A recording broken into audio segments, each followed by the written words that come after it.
some sort of form of alcohol beverage. I've been stopped in the car and actually been held. And, you know, the reasons that they stopped us, at the time, they said, they didn't tell us what we were being stopped for, but they asked to search the vehicle, and when they searched the vehicle, they found marijuana.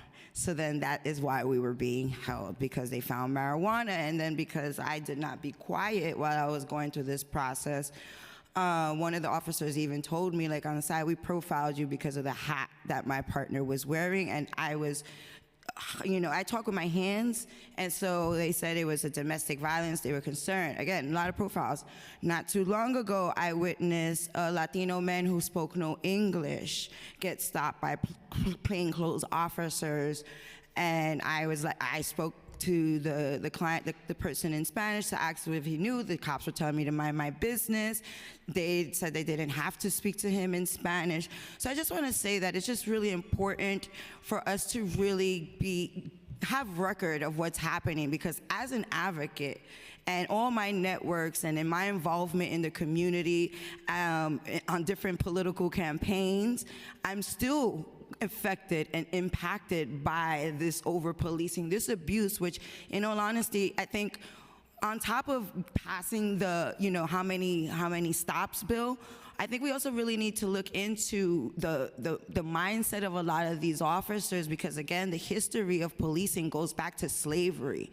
And I don't think a lot of our officers, and maybe some of our legislators that were here defending a lot of them, maybe still be dealing with a lot of that racist slavery mentality, unfortunately. And again, the numbers don't lie, and I think it's going to be very important for the council and the state to have this information. And we have data, you know, we have apps and a lot of technology that a lot of the burdensome things that the officers spoke about, that can be, you know, overlooked. And I'm going to end with this, because it's a burden to have to go to central booking, especially as a woman.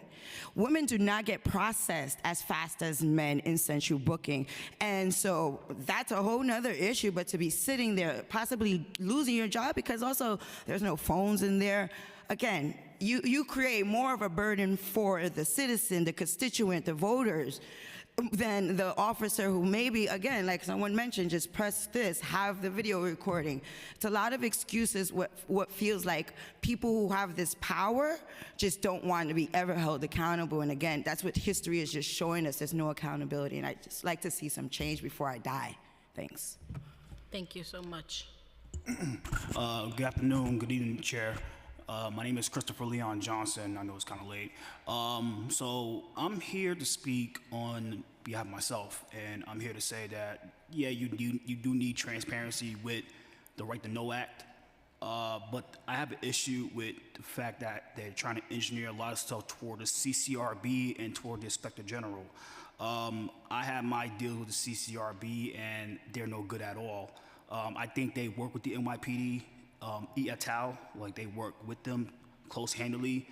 I think they're really useless.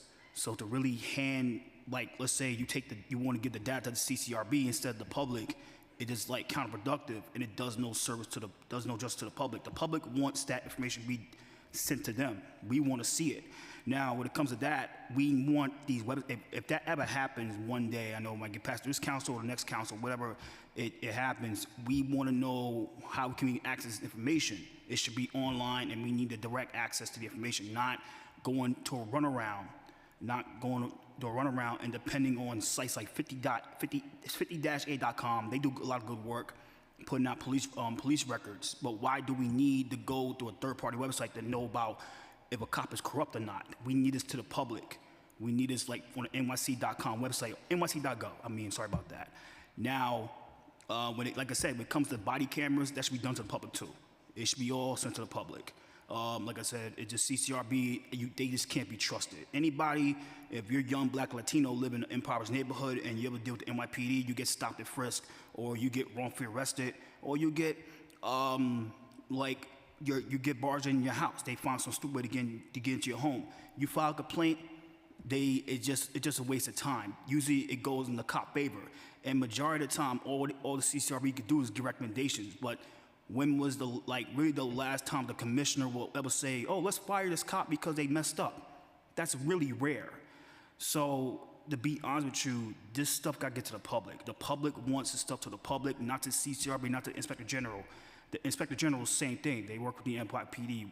There's just no point at all.